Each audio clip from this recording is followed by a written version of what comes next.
오늘은 사도행전 36번째 시간으로 알곡과 가라지라는 제목으로 말씀 나누겠습니다. 우리는 지난 시간에 이 역사라는 것은 하나님께서 만들어 가시는 한편의 드라마다라고 말씀드렸죠. 그 드라마 속의 주인공은 오직 예수 그리스도이시고 우리의 인생들은 그저 그 주인공이신 예수님을 빛내는 조연들이라고 말씀드렸어요. 근데 어떤 드라마도 그렇지만 여러분, 주연과 조연이 있으면 좋은 역할을 하는 조연도 있지만 누구도 나와요? 악당이 나와야 됩니다. 재밌는 드라마일수록 악당이 잘해야 돼요. 그죠? 정말 가서 때려주고 싶은 만큼 그렇게 악당 짓을 해야 그 드라마가 살아납니다. 근데 역사라는 이 하나님 만들어 가시는 이 역사 드라마에도 여러분 악당이 나와요. 악인이 등장합니다. 오늘 본문에 바로 그 악역을 담당한 사람들이 등장해요. 이름이 뭐예요? 아나니아와 삽비라는 사람입니다. 오늘 보면 누가가 일부러 사도행전을 기록하고 있는 누가라는 사람이 일부러 의도적으로 앞에 등장했던 바로 사실은 장절을 우리가 나눈 거지만 누가가 쓸 때는 분명히 장절이 없었을 거예요. 바로 앞에 바나바를 기록하고 그 바로 이어서 아나니아와 삽비라를 기록한다는 거예요. 그럼 마치 이 사람들은 지금 같은 모습을 보여주는 것처럼 비교가 돼요. 보세요. 37절부터 2절까지 읽어드릴게요. 즉 그가 바나리아죠. 바나바. 그가 밭이 있음에 팔아 값을 가지고 사도들의 발 앞에 두니라. 아나니아는 사람이 그 안에 삽비라로 더불어 소유를 팔아 그 값에서 얼마를 감추매 그 안에도 알더라. 얼마를 가져다가 사도들의 발 앞에 두니. 지금 그 두 사람들이 지금 비교되고 있는 거야. 바나바도 역시 팔아서 사도들의 발 앞에 두었어요. 그죠? 근데 아나니아 삽비라 부부도 역시 소유를 팔아서 제자들의 발 앞에 두었습니다. 또한 그들은 한 교회 성도들이었어요. 초대교회 성도였습니다.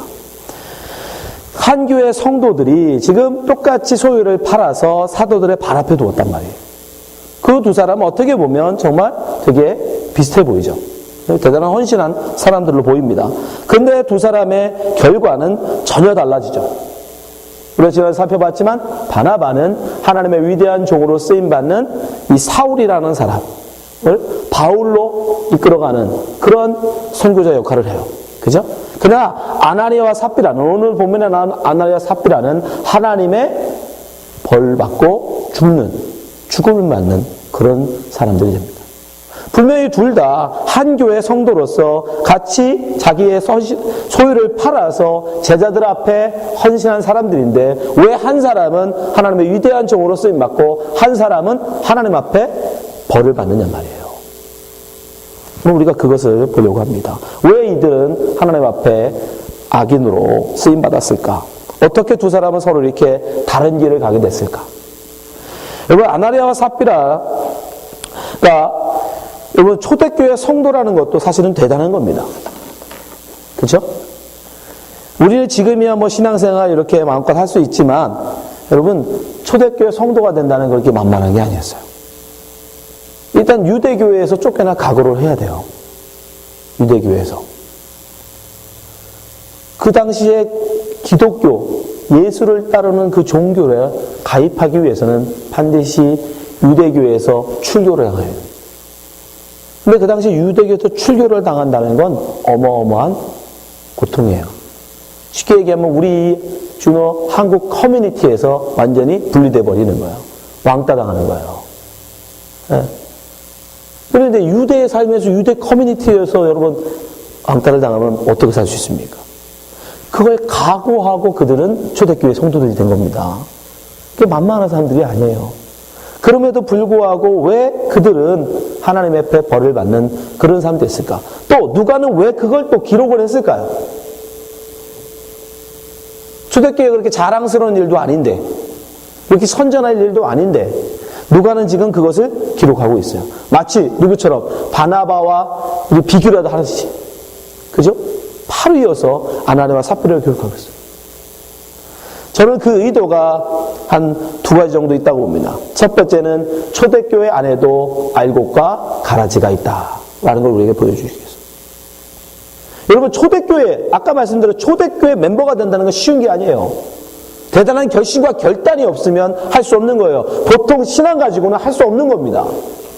그죠? 적당히 교회 가서 복이나 받아볼까 하고 나올 수 있는 게 아니란 말이에요. 완전히 자기의 그동안의 모든 관계를 다 끊어버리고 결심하지 않으면 초대교회 성도가 될 수 없어요. 그런 성도들이 모인 곳입니다. 그 예수님한테 바로 가르침을 받았던 사도들로부터 그들은 설교를 들었어요.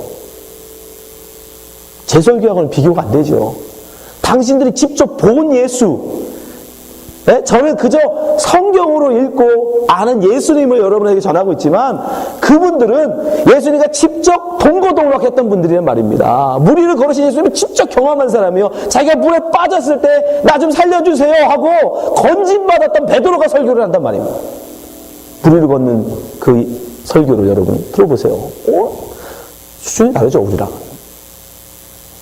그런 초대교회인데 그래서 심지어 어떤 사람들은 지금도 많은 분들은 지금 초대교회로 돌아가야 된다라고 얘기하는 분도 있어요.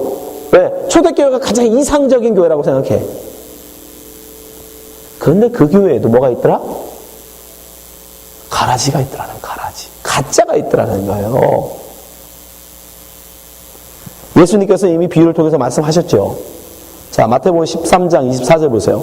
예수께서 그들 앞에 또 비유를 베풀어 가라사대 천국은 교회를 말하는 거예요. 교회. 천국은 좋은 씨를 제밭에 뿌린 사람과 같으니 사람들이 잘 때에 그 원수가 와서 곡식 가운데 가라지를 덧뿌리고 갔더니 싹이 나고 결실할 때 가라지도 보이거늘 집주인이 종들이 와서 말하되 주여 밭에 좋은 씨를 심지 않았나이까? 그러면 가라지는 어디서 생겼나이까? 주인이 가로되 원수가 이렇게 하였구나. 종들이 말하되 그러면 우리가 가서 이것을 뽑기를 원하시나이까? 주인이 가로되 가만두어라. 가라지를 뽑다가 곡식까지 뽑을까 염려하노라. 30절 둘 다 추수 때까지 함께 자라게 두어라. 추수 때에 내가 추수꾼들에게 말하기를 가라지는 먼저 거두어 불사르고 단으로 묶고 곡식은 모아 내 곡간에 넣으라 하리라. 그냥 두신다는 거예요.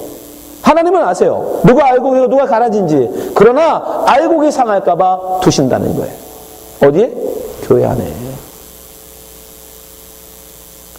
초대교회에도 여러분 그 뜨거운 신앙과 그 뜨거운 말씀과 그 열정이 있던 초대교회에도 가라지가 있었다고.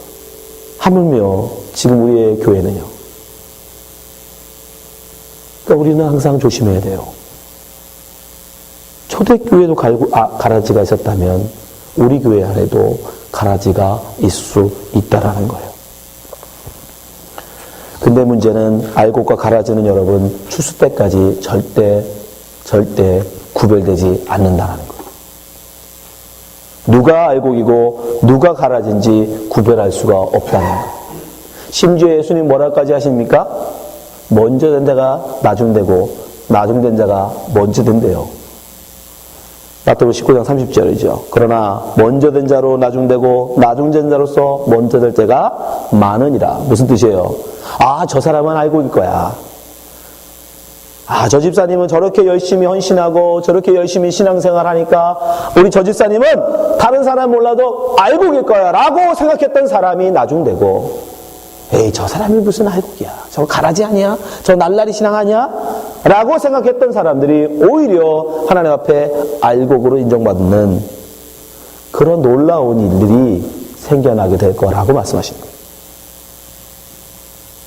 겉으로 봐서는 절대로 알곡과 가라지를 구별할 수 없게 된다는 거예요.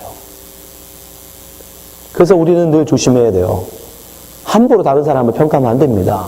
겉으로 보여지는 거 가지고 저 사람이 알곡인지 가라지인지 평가하시면 안 돼요.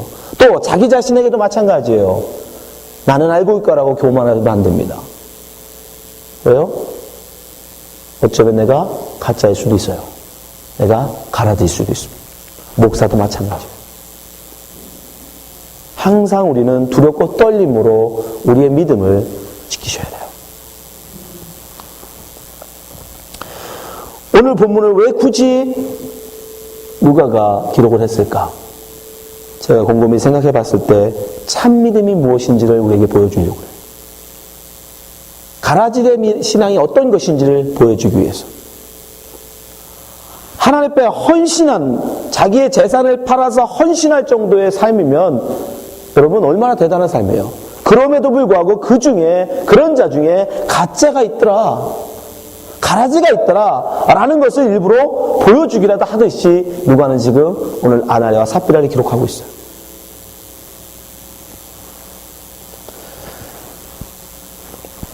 자기 재산을 여러분 판다는 거, 다른 사람의 소유를 위해서 자기 재산을 판다는 거, 여러분 그것이 쉬운 겁니까?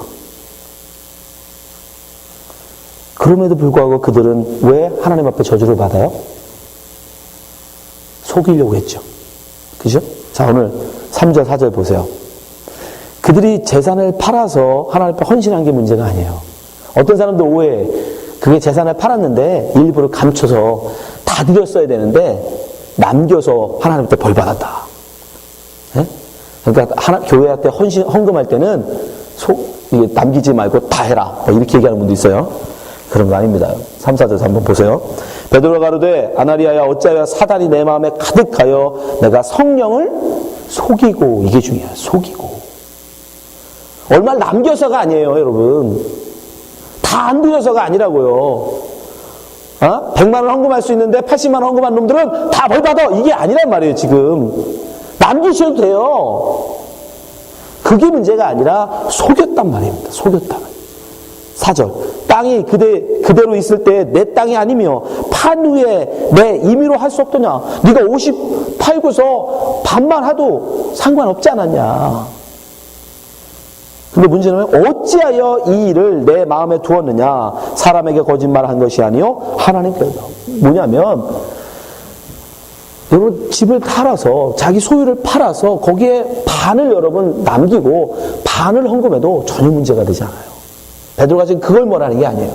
문제는 그걸 정직하게 내가 팔아서 반을 가져왔습니다, 반을 교회 앞에 드립니다 했으면 뭐가 문제가 됩니까? 아니 10분의 1을 가져왔습니다. 근데 그게 뭐예요? 11조를 드린 건데. 그 얼마나 대단한 거예요. 근데 문제는 이 사람들이 어떻게 했어요?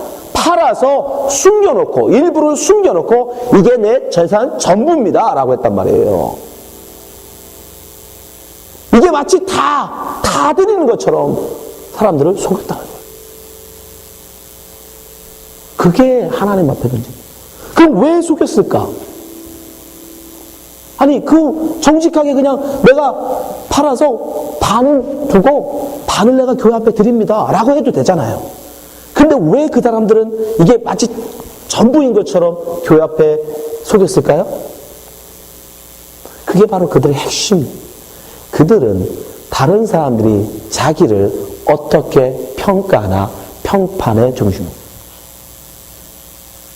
내가 이것을 하나님의 말씀에 따라서 모든 소유는 하나님이 주신 것이니, 내가 은혜로 얻은 것이니, 이것은 내 것이 아니니 하나님이 원하시면 내가 기꺼이 하나님께 드립니다, 이 마음이 아니라, 야 바나바도 갖다 헌금하고, 야 우리 저 집사님, 이 집사님도 헌금하고, 저 최 집사님도 헌금하는데 야 그럼 나도 해야지.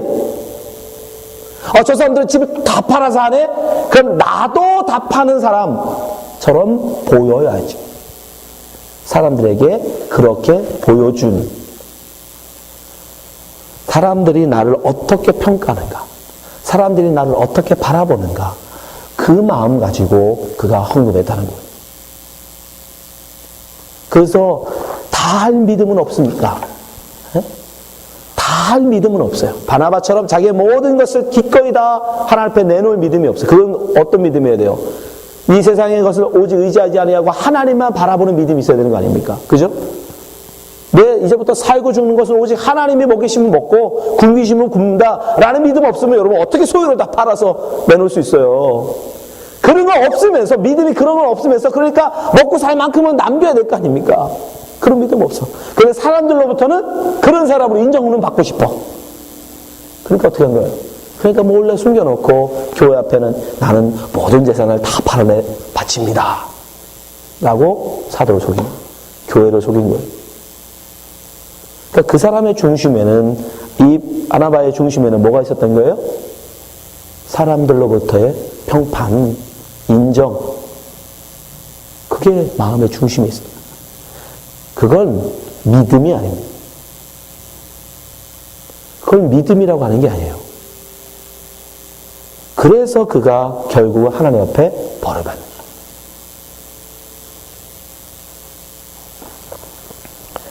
거예요. 이 일로 말미암아 교회가 어떻게 됩니까? 11절 보세요. 온 교회와 이 일을 듣는 사람들이 다 크게 두려워하니라. 왜요?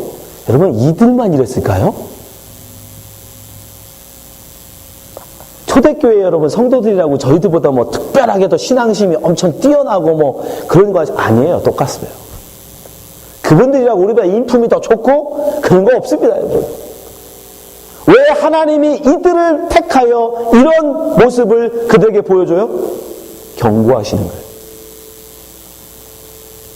교회를 속이려고, 하나님을 속이려고 하는 자, 사람들로부터 평판을 얻으려고 하는 자, 정말 하나님 앞에 모든 것을 내키는 믿음이 아니라 사람들로부터 평판, 인정, 그것을 얻으려고 하는 그러한 신앙생활을 하는 사람들을 하나님이 지금 이들을 본보기로 죽이심으로써 사람들에게 경고하십니다.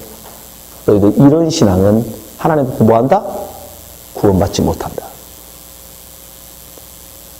우리가 흔히 하는 말에 그런 말 있죠. 저분은 신앙심이 깊어. 그죠? 신앙심이 깊다. 근데 여러분, 이건 기독교적인 용어로는 옳은 용어가 아니에요. 모든 종교가, 기독교가 아니라 다른 모든 종교도 다 그들이 믿는 신앙, 그들이 바라보는 신앙, 그것을 열심히 하는 사람을 일컬어 다 뭐라고 그래요? 종교심이 깊다고 얘기해요. 기독교는 여러분, 그런 종교심으로 구원받는 종교가 아니에요. 기독교는 믿음으로 구원받습니다. 아멘? 믿으세요, 진짜? 신앙심으로 여러분 구원받는 종교가 아니라니까요. 사람들은 평판할 때, 아, 저 사람 신앙 좋아, 저 사람 종교심이 깊어 라고 하는 것들은 다 뭐예요? 겉으로 드러나지는 것들이에요. 아, 여러분이 제 속을 어떻게 알아서 제 신앙을 평가해요? 여러분이 제 속을 어떻게 알아서 제 믿음을 평가합니까? 못해요. 겉으로 드러나는 거, 아, 새벽기도 열심히 하고 자기 재산 팔아서 하나님 때 헌신하고, 그런 겉으로 드러나지는 것들만 바라보고, 아, 저 사람 신앙심 좋네, 저 사람 정말 믿음이 좋네 라고 평가해요.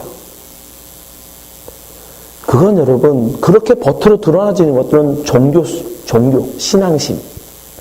그런 기독교가 아니어도 얼마든지 드러낼 수 있는 거예요. 남들 100번 절할 때 1000번 절해. 그죠? 그런 사람들은 그 사람을 보면서, 야, 저 사람은 종교심이 참 깊다. 사람들은 그것으로 사람들로 인정받고 하나님께도 그렇게 인정받을 줄 알아요.